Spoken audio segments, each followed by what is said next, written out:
So I'm here with Lithium2300. It's one of the biggest YouTubers in Europe, as you guys are probably aware, doing all the event coverage and stuff. So I thought I'd just ask you to join me here and do some questions. So I mean, how are you enjoying the event so far? It's going well, the venue is really nice. I mean, outside it's like 30 degrees, but as soon as you come in, it's very refreshing. Is not the right word, but it's very cool. As for the rest, biggest European championship, I think, with almost 1,700 people. So good format, I guess. You've been covering basically every single event for like the longest time ever, but you don't really play as much anymore. Like, how come you? How do you find the time to like go to all these events, and how are you like so dedicated to like doing the coverage for all European events? I think my biggest strength, maybe.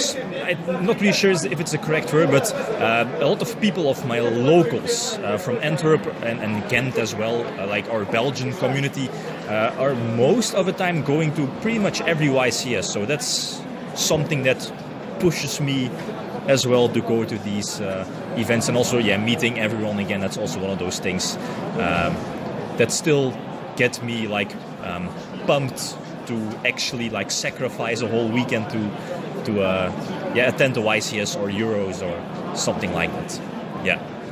You've been playing pretty much since the start of the game, but you haven't like in terms of like playing properly and competitively. Like, have you ever done that? Because it's been quite a while since you've actually like tried to like play the game properly. Yeah. I think the shift, my whole shift I made was back in 2008 with the release of Phantom of Darkness, and then I saw it was also the year when Upper Deck Entertainment lost to Konami, or the other way around, and eventually Konami took over and released Phantom of Darkness, and the game went, or at least became, more expensive, like Dark Armed Dragon being over $100 and Destiny Draw, Card Trooper, you had to own those cards. And from then on I told myself, I was like, nah, I'm not going that far, like spending in so much money. And that's when I decided to step back. That's not really sure if that's correct, but like played a little bit more casual, Monarchs, like all the way. That's a thing, and just going to most of the time nationals or bigger regionals up until 2015 or 16, but now I just don't have time, like because of sports, job, girlfriend, to attend locals or regionals during weekends. Like even the YCS on tournament level, my girlfriend is always like pushing me or asking, why are you going? You should stay at home. No, I definitely want to go, but it's becoming harder and harder every year. Like really. So you mentioned that it's like quite expensive and stuff to play the game. Do you think it's been getting better or worse over the years? Not much, or is that helped you to like maybe change your approach at all, or do you think it's still really not feasible to keep going? I got a competitive boost when the Monarch structure deck was released, so that was kind of cheap, I guess. Maybe the extra deck not so, but I mean, things like the Pepe, when it was released here, January, February, 2 weeks legal, and then Konami Xing the Pepe deck. I'm not sure. I mean, and I remember it's one of your arguments as well of like spending or buying a complete new deck, like Sky Strikers, for example, and being sure you can use that particular deck or archetype maybe for a year, and then Konami introduces a ban list and then we move on. But it's maybe money well spent. But there are some exceptions, like Performages and Pels, for example. But like, is the game cheaper now? I don't know. I'm not really sure what the prices are from Sky Strikers, but I think there's still like a lot of expensive staples and stuff you'll need. Like, yeah, exactly. And like sometimes couple of years ago with Satellars and those XC decks. Like the extra deck is most of the time pretty standard, like Castel, Arknight. So those cards, if you would buy them, you were pretty sure you could use them in like a next deck or something. But now, yeah, with Sky Strikers and what we saw from the OCG list, they're probably going to get hit like after Worlds, so next month, probably. I don't think it will survive. So again, I personally think the game is still somewhat expensive. I think. So you're quite aware of like what happened to me and stuff with like the whole coverage issue. But talking about specifically about coverage and doing all the coverage that you do for the events like for years now and stuff. Like how has it progressed for you? Has there been like, obviously we have this area now, so that's like really good. But what kind of improvements have you experienced since the beginning, and what would you like to see going forward? Yeah, two things. I mean, one of the first YCSs was YCS Bochum back in 2010 here for us European players, and I think I started doing like table matches, recording matches at YCS, since there was obviously no live stream at YCSs. So doing those like table duels from well-known European players, like the pro players back then, is one of the things that got my that got my channel like a boost started, and I lost my train of thought. I think ever since I started recording at the tables, I think at every YCS from Leipzig back in 2012, I think every time I was recording like a table match, I had one judge, and every round a different judge coming over to me like, do you have permission to record? I mean, you have to go away. I'm like, no, I have permission from the TO, from the head judge, so I can record here. And throughout the years, and I think up until YCS Turin, where Georgias won, Samuel Pedigo, up until that point, I didn't really have any problems of recording at the table, but I think it was the European Championship with Dragon Rulers where Simon He got banned, and from that point, like a lot of people were standing around the table taking pictures or recording the Simon He incident from back then.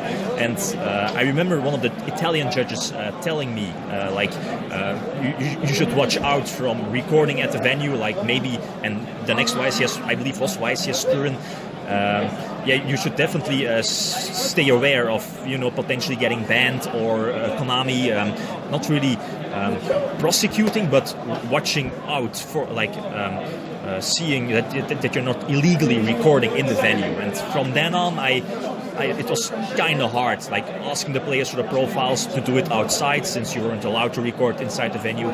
But ever since I think YCS, was it Rimini 2016, or the introduction of the YouTube area, is definitely something nice. And I'm not really sure if the States, the American YCS have. I don't think so. But then again, are they records? At least are they allowed to record inside the venue? Since like Simo, Sam. No comment. Yeah, exactly. So that's something different. But I mean, having a YouTube area is definitely something that's a couple of I remember Luke and Matthew Bell are people that can definitely push something like that. And I think that's for me. We have a very good relationship with those people. So and they like the content that we produce. So having like a feature a YouTube area is definitely something nice. And the last question: what should what would I like more? It's a hard question, but I think I told it you earlier today. But if we look at Pokemon Go, like for example, I'm sure people still play Pokemon Go like myself. And last week there was a Dortmund Safari Zone event, and Niantic, like the big boss there, like the Konami of Yu-Gi-Oh, asked people to, at least the bigger YouTubers from Pokemon Go, to pay the travel, accommodation, free stuff, like to cover their event. Maybe something like that, or maybe I'm asking too much. I'm not asking it, but it's something that's in an ideal situation that would be massive. Konami asking coverage, getting passes, free recording, travel accommodation. That would be nice. One thing I like to argue is that in other games and stuff, in esports, generally the content creators are the ones who do the casting for their events and stuff like that. Is that something that you would be interested in doing, like in terms of like the live? Because I know you don't like stream at all or anything, but is that something that you would like to be involved in at all? Or yeah, that's interesting. But I think, like especially for these events like YCS or Euros, if they would ask to do something like live stream or guest commentating, I should prepare myself a lot more than I do now. Like actually know decks in and out, and actually telling that you know something about stuff and not just rambling like throughout the stream. But I think it's something interesting to get some involvement of the content creators on YouTube. You mentioned that you're really busy in life and stuff like that, and it's getting harder and harder to go to events. Do you ever see yourself stopping Yu-Gi-Oh? Do you ever see yourself stopping YouTube? Yeah. What's like the next steps for you in terms of YouTube? Do you have any more ideas going forward, or? Yeah, I mean, my girlfriend and I had the same conversation last week, I think. I mean, since YouTube is actually quite big in my. I mean, and you know it as well. You're dedicating a lot of hours to it, and I don't live stream. You live stream every day, so I guess you have a lot of free time. But it's with job, girlfriend, sports. It's just so hard to still have free time to dedicate for a video. And like my channel is dedicated to like replays most of the time. Sometimes news, but there are other channels for that. But those replay duels, they take so much time to edit, commentate, and it's just becoming very, very hard to get maybe like a video once a day, maybe twice or 5 times a week is something I try to do. But for international travels, it's very hard to combine it with social life. And where do I see myself standing? I don't know. My girlfriend she asks not to do this like my entire life, since it's just asking so much time. But maybe if we take the next step in life, maybe like a kid or something like that, then I think the time for that is I think it's too less to still keep on going a channel or to produce content.